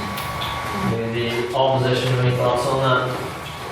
Well, of course the criminalisation of buying sex deters people from going into that transaction. Of course this is a good thing because it protects the people who are being exploited, the prostitutes. So that's why our present law is a completely perfect scheme, completely adequate, because it protects the people who are most at harm in this transaction, but it punishes those who exploit them, whether it be the people paying for their services, whether it be brothel keepers, whether it be pimps, whether it be slave masters, whoever. So yeah, broadly we agree. Of course the current deterrent in place is good, and we would like to see it. And we'll go now if there's any questions again for the proposition. Jude? The argument of bodily autonomy has been cited quite a lot by the proposition, and this argument is also similarly used with debates around legalising drugs and other things like that. However, something that you didn't clarify was, yes, it's so very well to have bodily autonomy, but what if that bodily autonomy causes you some sort of health catastrophe, and you have to go to the hospital, and the taxpayer then has to foot that bill for the hospital. So, what is your, in terms of your very vehement proposal of bodily autonomy, how do you actually look at it from a practical perspective? As far as I can see, it's this extreme bodily autonomy is a bit of a fallacy really being pushed by your side. Anyone from the proposition to respond? You don't have to. No. Russ wants to respond. I am honoured about it. He is honoured about it. So, you speak in this regard, and you failed to clarify what, like this vague concept of previous bodily harm in the process of expressing bodily autonomy. We talk in this regard, of course we argue for bodily autonomy, and I don't think it is particularly wrong that if someone in this particular instance, given that they are doing an act that is actively non-harmful, I don't see a situation where this is going to occur. I think people should be allowed entirely to express their bodily autonomy, and to respond to your question, yes, people should be given full bodily autonomy, provided they aren't actively harming themselves in that regard. So, yeah. I mean, you can maybe, if you clarify things.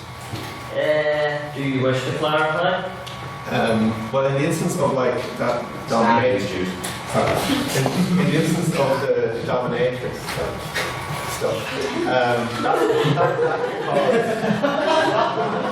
that could cause, if that would become also legal under prostitution, let's say that could cause bodily grievances. Well, and you're doing that by your own. Well, Mr. Perry, thank you very much. Of course, there's an easy way and a hard way for me to answer this question. The easy way would be to say that dominatrix activity falls under a different kind of sex work and therefore it's not covered under the debate. The hard way is basically arguing the fact that things such as dominatrix activity really should be permitted under the law. Perhaps we should be more lenient about what people are allowed to do when they consent in that regard. That's the essential essence of it. Right, do the opposition wish to respond to this point? I feel you do, Shay. Okay, so there are two kinds of harm: personal harm and harm in the community. And Jim was exactly right. He brought up governments, when making public policy, have to take into account the harm to the wider community. One of those harms is a cost to the health system. The proposition sort of said, oh, well, the increase won't be that much. I have a report that I can't cite right now, but I downloaded it on my phone, that said that persons who engage in prostitution have a whole slew of long-term health effects, both physical and predominantly psychological effects, huge instances of mental health, and that's something the government does have to take into account. With regards to what we were talking about, dominatrixes, just to come back to the point, it is true that certain liberties are curtailed under law in terms of public policy. Presently, you cannot essentially harm someone badly. Actual is essentially heavy bruising, broken bones, things like that. Burns, anything above that threshold is not presently permitted in the criminal law. And if you were legalising all kinds of prostitution, of course dominatrixes are prostitutes, no matter what the proposition might say, you would have to engage with that and legalise that as well, which is a whole other kettle of fish and another layer of complexity to this fairy tale scheme, which is unworkable. And are there any questions now for the opposition? Kieran? Mr. Crick, I don't speak anymore, so I'll try and be as quick. Going on, taking Shay's argument about we have the perfect system for the protection of women, which is one of the most important parts of this.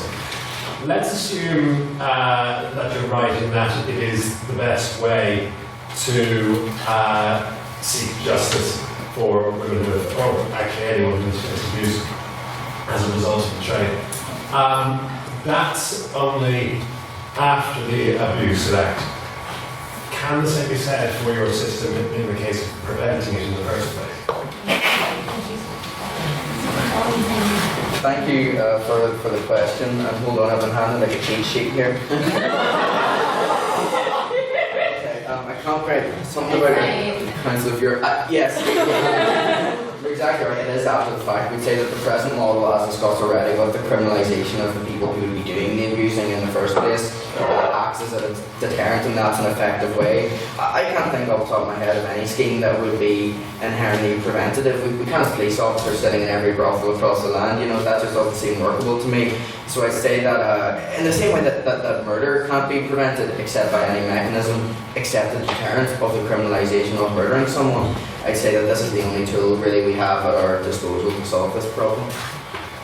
And we'll now go to if there are any abstaining points. Oh flip, I forgot about that. Jeez.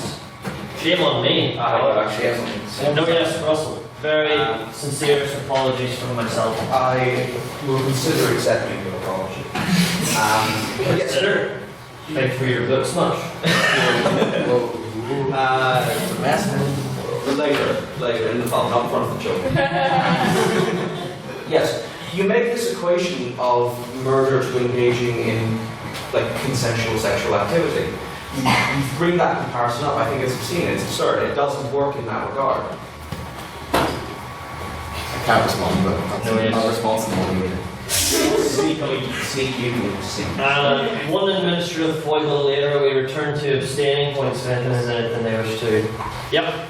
So I just feel really compelled to object to Morgan's earlier point about sort of Mr. Nairn's comment on luxuries, because they sort of say, oh, this is a luxury good, therefore it's like a caviar or something only available to those very rich. According to the government, chocolate biscuits are a luxury item. And in a world where those aren't available to anyone but the very rich, is in a world I want to live in. I think some of the luxury items means that they are, is available to taxes, available to VAT specifically, and I think that's these items being kind of a slight price increase for from them being taxed is counteracted by the incentive of them being legal, of them being of it being safer, and the regulations that will be in place, and that's been shown in areas that legalised drugs. People are more likely to use a legal option even for a slightly higher price. I'm not necessarily abstaining, I'll allow it because we have loads of time. If the proposition wished to respond to that. You have said what I should have said. I thank you. You are now me. Congratulations. Take it.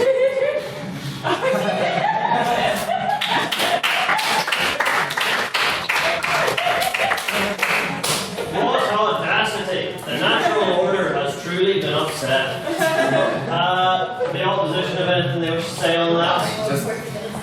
Just a wee bit. This whole distinction, right? We're talking about semantic definitions of the word luxury. That wasn't what Morgan's point was about. There will be a discernible increase. I don't know how this tax system would look, but we're probably talking at least 20% VAT.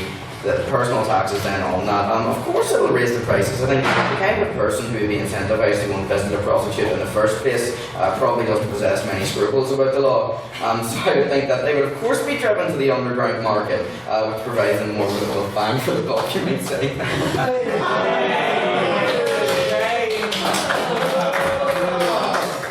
The Literary and Scientific Society from here on dissociates itself from the works of one Shay Lad.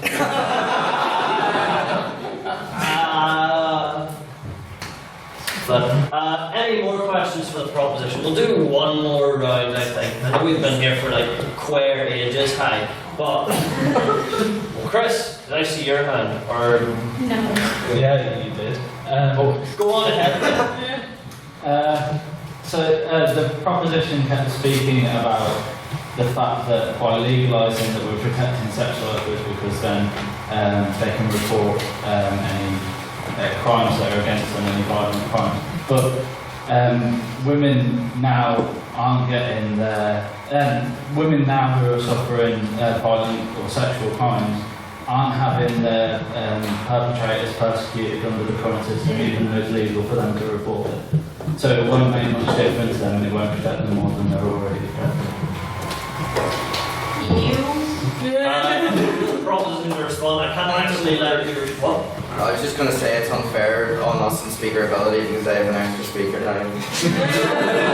Paul, you're actually not allowed to respond. Foiled again. Order is hereby restored. Who wishes to respond on that? I can actually respond on that. Cool. Then you may do so. So, the reason that we think it's going to be more likely in this regard for people actually to go and go talk to the police in that regard is once again the fact that under our system, which legitimizes this industry, it's going to be more culturally acceptable in that regard, and people are going to feel less ashamed about going to the police in that regard. I think a large factor of why many of these people don't end up going to the police is the shame surrounding being a prostitute. And we aim to get rid of that and to make it so people are comfortable talking to the police when they come along. There's a joke here about extensions and taking seats, but I think it would break my neutrality rules. Do the opposition wish to respond to that? It's exactly right, Chris. Part of the reason that present crimes against women can't be prosecuted effectively is because there are very strict systems of evidence in our course, and the standard of proof for criminal actions is beyond reasonable doubt, so essential certainty. And when you have this situation where it's two people in the courtroom saying that he did this thing and she did that thing, it's very hard to determine who's actually telling the truth, which is why there is such a low level of prosecution for alleged sexual crimes compared to the amount of sexual crimes that end up in the courts.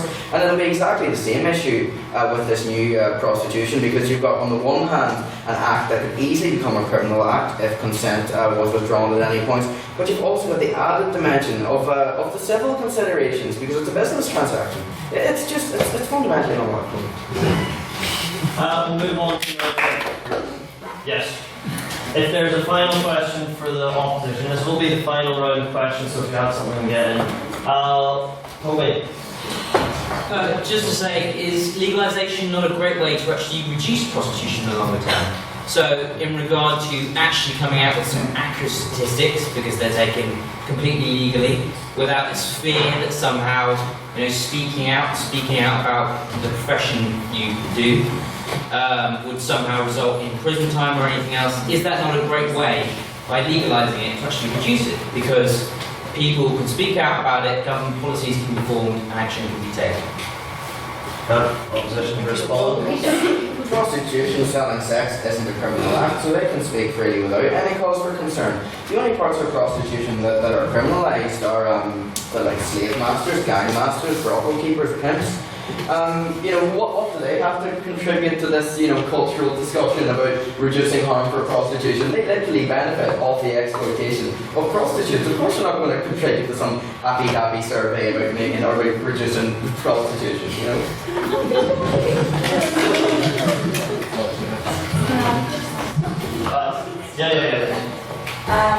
I definitely agree with you. Like legalizing it, you can reduce prostitution with that, because, like I said, you can reduce human trafficking if you legalize prostitution, and you can create that relationship between law officials and prostitutes.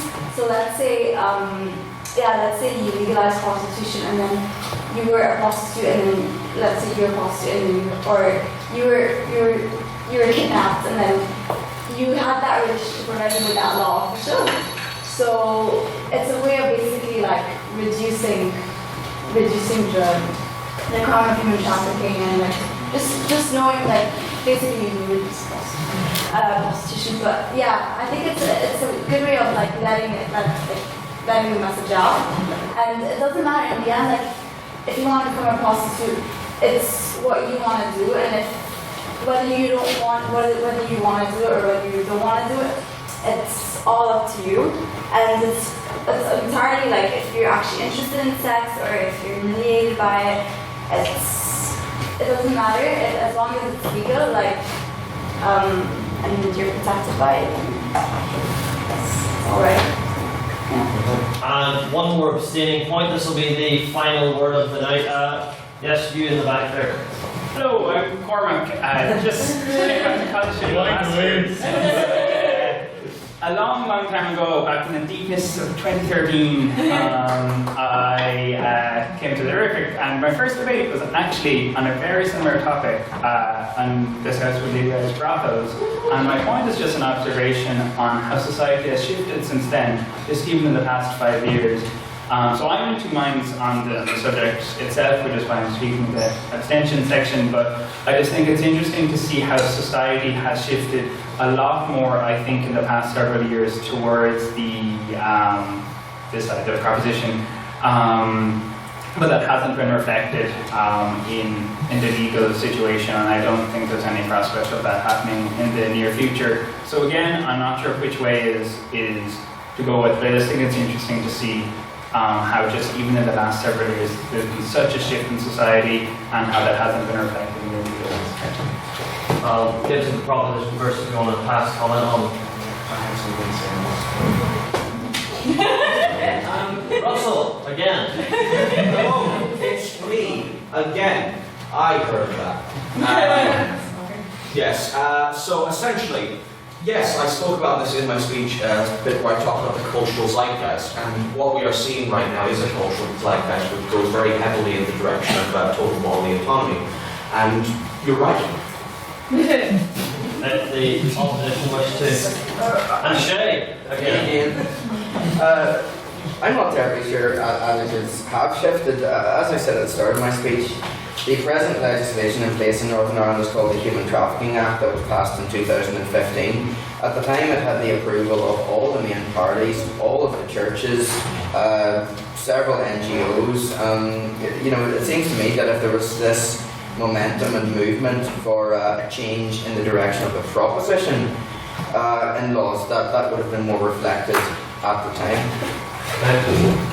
So, that was the final word. So, okie doke, artichokes, it's time for the votes. Alright, so, you'll recall at the start of this evening we had a vote on prior opinion. Now we're going to the vote on speakerability, with our brain stems, not our heartstrings. So, this is on which side you believe spoke better in their thoughts, in their words, which you believe more convinced you in how they spoke, not necessarily how you personally affect yourself with what their side was espousing. So, we'll go to now for the speaker ability vote, and again, we'll still have abstentions after these. If you believe the proposition spoke better this evening, please raise your hands and say aye. Aye. Aye. Vote for yourself. Wait, you can vote for yourself. You can vote for yourself. Vote for yourself. Six. Yes, Six. And if you believe that the opposition spoke better this evening, raise your hand and say nay. Nay. No, but it was combined. Get that hand. No, because Hands up. you vote. Yeah, I did vote. And you didn't vote. Oh, well, then you don't need to vote. I'm not interested in that equity that's going on today. 25? Yes. And if you wish to abstain, you believe both sides were as good as each other, as bad as each other, or you simply weren't paying attention and thus have no opinion, please raise your hands and once again express absolutely no enthusiasm whatsoever. Amen.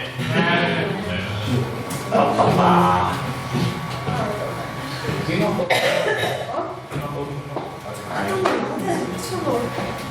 not like democracy? 14?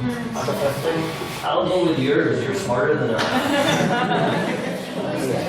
So, as I said before, read that vote back to us. I'm not going to do a voice this time because that was not funny last time. So, the voice you'll get is my own. Eyes, 6. Why did I say 6 after eyes? That's not how English works. I felt pressure to do a voice. Get all the way there. 6 ayes, 25 nays, and 15 abstentions. So, the nays have it, the motion has failed.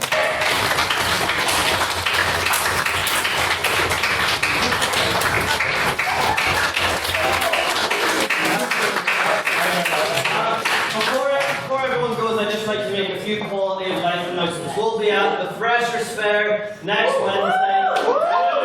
That's when membership opens, so please bring your fiver either then or next week's debate next Thursday, which is this house would rather have fun than get a 2-1. Make sure to follow Facebook pages, Twitter, Instagram, Snapchat, blah, blah, blah, blah, to keep up with all that we're doing. Now, we'll be going to Lavery's Bar now, especially if you're a newcomer. I'd really recommend going. Great way to meet people, talk, connect, discuss what was debated tonight, what can be debated other nights, or what you want to debate at all. So, thank you all very much, and we shall now adjourn.